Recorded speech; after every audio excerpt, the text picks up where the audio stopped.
नमस्कार दोस्तों, इस वीडियो में मैं आपका स्वागत करता हूँ। ये वीडियो आपकी अंग्रेजी बोलने की क्षमता को बेहतर बनाएगा, साथ ही साथ रीडिंग, राइटिंग एंड लिसनिंग को भी बेहतर बनाएगा। तो चलिए शुरू करते हैं आज की इस स्टोरी को। इस स्टोरी का शीर्षक है द हिडन ट्रेजर। हिडन का अर्थ होता है छुपा हुआ और ट्रेजर का अर्थ होता है खजाना, यानी छुपी हुई खजाना। एन ओल्ड फार्मर का मतलब होता है एक बूढ़ा किसान। Had 3 sons. हैड यानी उसके पास 3 बेटे थे। दे वर यंग, वे सभी जवान थे, युवा थे। एंड स्ट्रॉन्ग, और मजबूत थे। अब जवान है तो मजबूत तो होगा ही, स्वाभाविक है। बट लेकिन they were all very lazy. They were all very lazy मतलब वे सभी बहुत आलसी थे। लेजी मीन्स आलसी। They wanted money to spend. They wanted मतलब वो चाहा, देखिए यहाँ पे भी टू का प्रयोग हुआ है। वो चाहता था, क्या चाहता था? पैसा चाहता था। किस चीज के लिए? टू स्पेंड, खर्च करने के लिए। लेकिन but they did not want to work, लेकिन वो काम करना नहीं चाहता था। टू अर्न मनी, किसके लिए? तो पैसे कमाने के लिए वो काम करना नहीं चाहता। अब देखिए वो पैसा तो चाहता था लेकिन काम करना नहीं चाहता था। ठीक है। वन डे, एक दिन। The farmer said to them. Said मतलब कहा, किसने? उस किसान ने कहा उनसे। देम मतलब उनसे। I have buried some treasure in our field. क्या है कि मैंने, इसका अर्थ, ब्यूरीड का अर्थ होता है दफना दिया। ठीक है। क्या है कि मैंने कुछ खजाना दफना दिया है अपने खेत में, in our field. Dig out, dig out एक फ्रेजल वर्ब है। डिग आउट क्या है? ये एक फ्रेजल वर्ब है। डिग आउट का मतलब होता है खोद कर निकालना।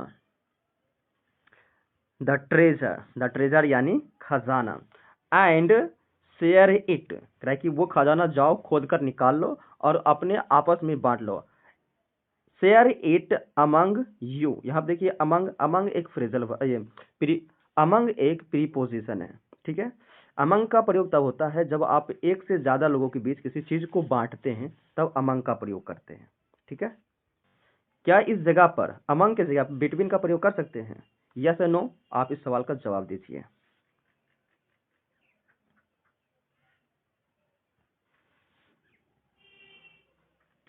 सो द नेक्स्ट डे, क्या है कि इसीलिए अगले दिन द यंग मैन, जितने भी वो जवान युवा लोग थे, ईगरली यानी उत्साह से, वेंट टू द फील्ड। देखिए आपको, जब आपको पता होता है कि आपका इसका परिणाम क्या होने वाला है, तब आपके अंदर आ जाता है उत्साह।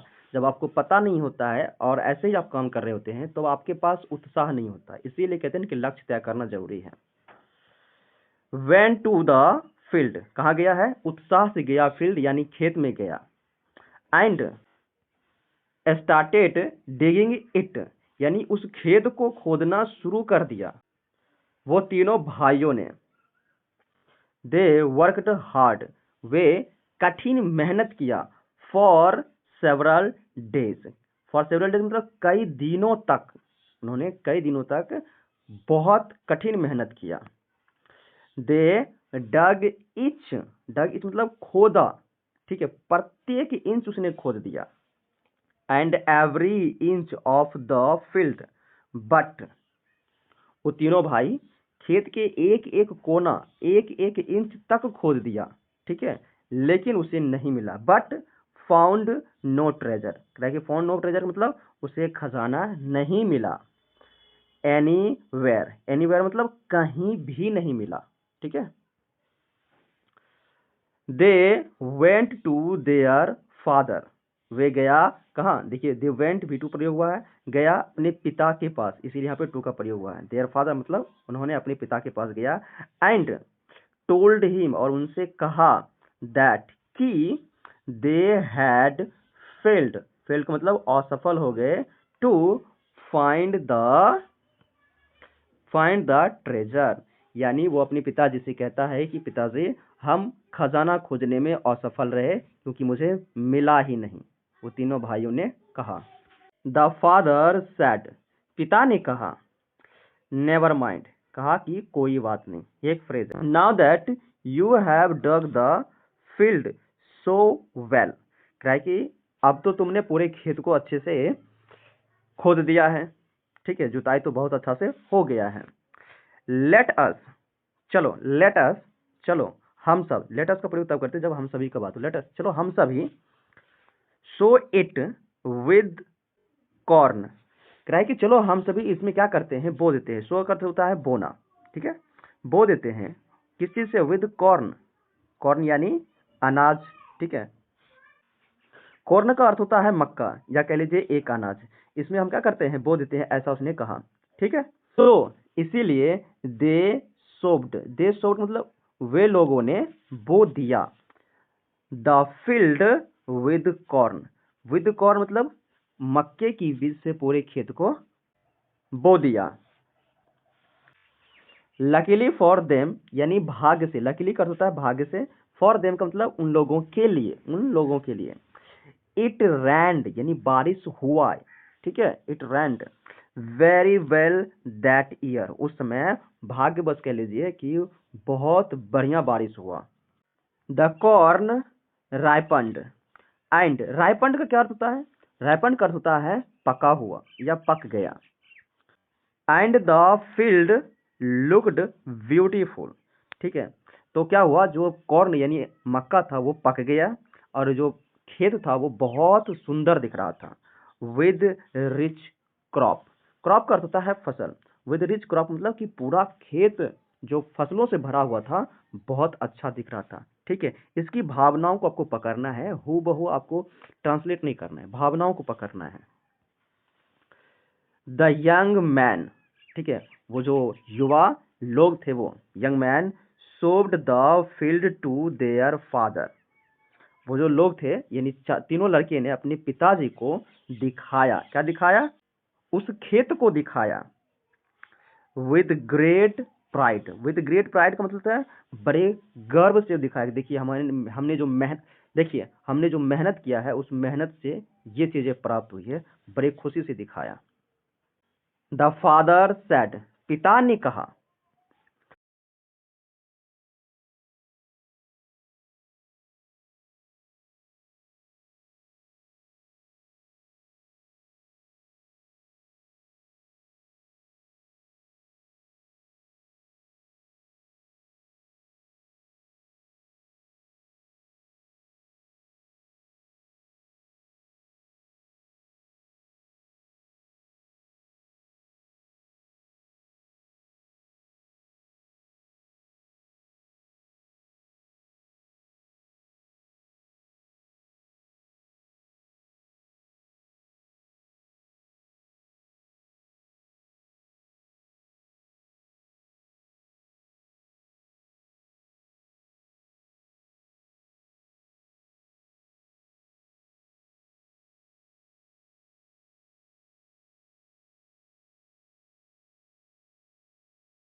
ईगरली, उत्सुकता से, उत्साह और उत्सुकता से।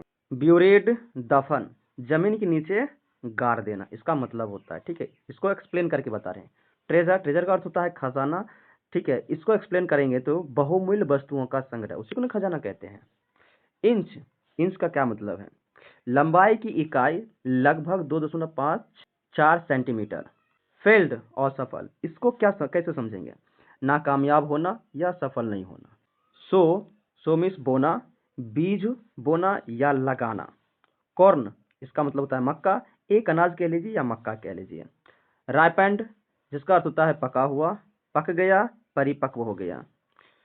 क्रॉप, फसल, खेती की उपज या फसल। प्राइड यानी गर्व, ये थोड़ा गलत लिखा हुआ है, ठीक है, ऐसे रॉ होगा। अभिमान, गौरव। बम्पर, अच्छा, बहुत अच्छा, भरपूर। लेबर का अर्थ होता है श्रम यानी मेहनत, काम। दैट्स ऑल, इतना था आपका ये word meaning. Thank you so much. यदि आपका कोई भी सवाल है तो आप हमसे सवाल जरूर पूछिए।